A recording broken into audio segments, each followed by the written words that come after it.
If this stirred something inside you, prove it, like it, mark it, and return, because this is just the beginning.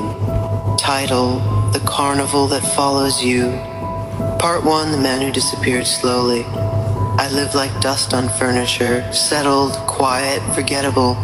I wasn't old, I wasn't young. My name wasn't important, not because it was secret, but because no one ever said it anymore. My phone hadn't rung in months. I stopped answering emails years ago. There was no one left who needed anything from me, and I found a strange kind of peace in that. My apartment was a fourth-floor walk-up with water stains on the ceiling, and neighbors I never met. I kept the curtains closed and the lights low. The only noise came from the soft hum of my old radio, which played static like a heartbeat. Sometimes I'd sit on the couch and stare into the dark, just to remind myself I was still there. I worked nights as a janitor in a dead mall, the kind where every step echoes and every store smells like forgotten plastic. I liked it. No people, no conversation, just me in the shadows. I swept up glitter from long-closed birthday stores, cleaned mirrors that hadn't seen a customer in years, and watched old escalators sigh like tired lungs. I was not miserable, I was not happy, I was nothing, and I thought that was safety.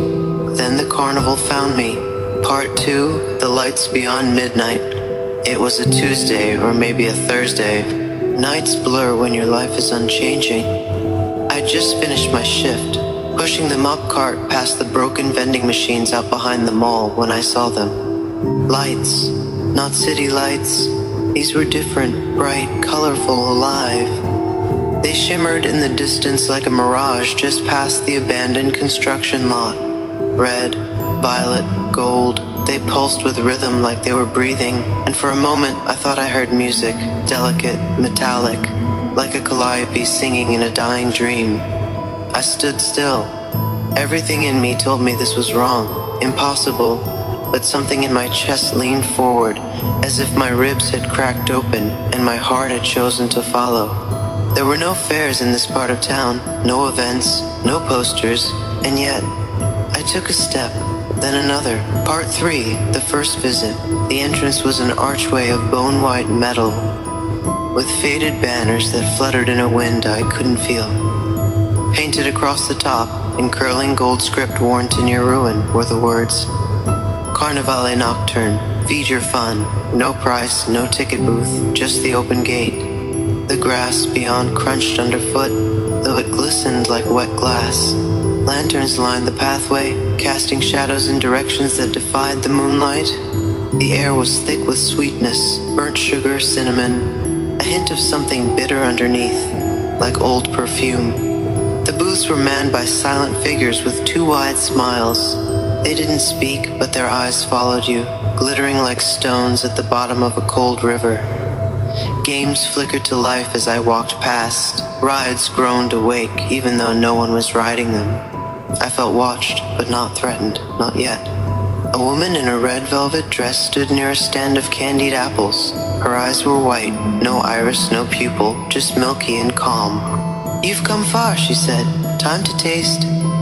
I opened my mouth to speak, but found I couldn't. I was no longer sure I had anything worth saying. Part 4: The Rides That Know You. Each attraction was a mirror. The Ferris wheel lifted me high into a sky that blinked. As it turned, I heard my childhood laughter, then my father yelling, then my mother crying. Not memories, recordings, as if someone had torn moments out of time and looped them in the wind. The Hall of Mirrors was alive. Each reflection showed a version of me that had made a different choice. The one who married, the one who never left his hometown, the one who hung himself in a motel room. They looked at me and some of them smiled. Some looked afraid. One smashed his fists against the glass, mouthing the word "run." The carousel spun with wooden animals, each carved with a name, my name, again and again. A child's voice whispered in my ear as I rode, "Are you happy now? You finally came back." I don't know how long I stayed, but when I left, the stars were gone and the sky was bleeding light. Part 5: It came home with me. The next day I saw the lights again, not far away, not hidden, right outside my window. I lived on the fourth floor. I blinked. The lights flickered. The music played low and slow, echoing up the fire escape like a promise. I closed the blinds. It didn't matter. I could see the carnival in my dreams. In puddles, reflected in the black of my coffee. A carousel horse appeared in the alley below. The next morning, a game booth stood where my mailbox had been. A sign above it said, "Pick a memory, win a life." I couldn't leave the city. I tried. Roads bent wrong. Buses looped back. The train conductor stared at me without blinking, and the stops dissolved into colors and smoke. I was no longer in the carnival. It was inside me.